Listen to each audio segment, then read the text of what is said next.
why you're still broke despite working hard. You wake up at 6 a.m. You commute an hour each way. You work 50, sometimes 60 hours a week. You haven't taken a real vacation in years. You're exhausted by Friday and you tell yourself it's worth it because hard work pays off, right? Except your bank account looks exactly the same as it did 5 years ago. If that sounds familiar, you're not lazy. You're not bad with money. You're caught in a system that was never designed to make you rich. It was designed to keep you working. Here's the truth. Nobody tells you. Working hard and building wealth are two completely different skills, and most people spend their entire lives mastering the wrong one. The first trap, lifestyle inflation. Every time you get a raise, something strange happens.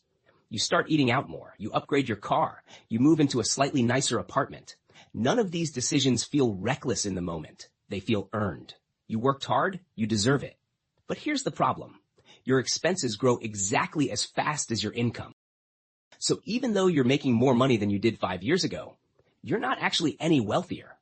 You've just upgraded the treadmill you're running on. This is called lifestyle inflation, and it's one of the most quietly destructive forces in personal finance. It doesn't feel like a mistake. It feels like progress. That's what makes it so dangerous. The second trap, trading time for money. There's only one way most people make money. They exchange hours of their life for a paycheck. And that paycheck has a hard ceiling.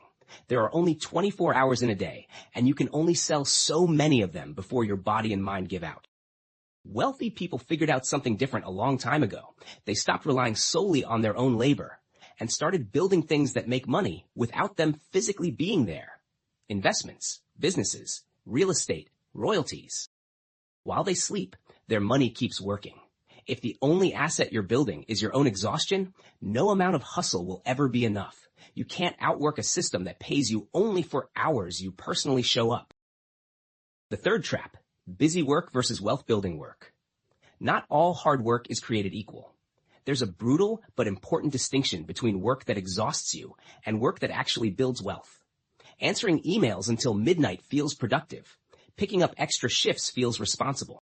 But if none of that effort is going toward an asset, something that appreciates in value or generates income on its own, you're just spinning the wheel faster, not moving forward. This is why some people work less than you and still end up wealthier. They're not smarter. They're not luckier.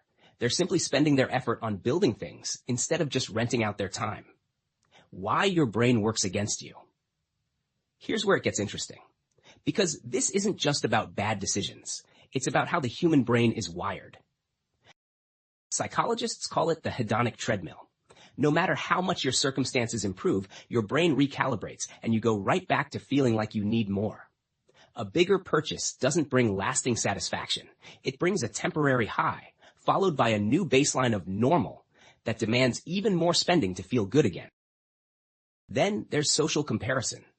Every time you scroll through social media, you're unconsciously comparing your financial situation to a carefully curated highlight reel of everyone else's life. That comparison creates pressure to spend money to keep up, even when nobody's actually winning that race. And finally, there's something economists call present bias. Your brain is hardwired to value an immediate reward far more than a future one, even when the future reward is objectively bigger. That's why saving for retirement feels boring. But a new pair of sneakers feels exciting right now. Your brain isn't broken. It's just optimized for survival in an environment that no longer exists. What wealthy people actually do differently. This isn't about working 100 hours a week or sacrificing your entire 20s. It's about redirecting effort toward things that compound. A modest investment made consistently, left alone for decades, can grow into a life-changing amount of money. Not because the amount was huge, but because time and compounding did the heavy lifting. Wealthy people understand this instinctively. They prioritize ownership over consumption. They ask, what can this money become? Instead of, what can this money buy me right now? It's a different relationship with money entirely. Not deprivation, but direction. 3 things you can actually do first. Before your next raise hits your account, decide in advance where the extra money goes. Savings or investing. Before your lifestyle has a chance to absorb it. Second, build just one asset, no matter how small. A small investment account, a side skill you can monetize, anything that doesn't require you to trade more hours for more money. Third, Audit your hours. Separate what's actually busy work from what's building something lasting. And start shifting your energy toward the second category, even if it's just a few hours a week. You don't need to work harder. You need to stop pouring your hardest effort into a system that was never going to make you wealthy in the first place. So here's the real question. Are you working hard or are you working towards something?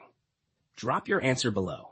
And if you want more videos that break down the hidden systems running your life, money, mindset, and everything in between, hit subscribe and turn on notifications because the next one might be the wake-up call you need.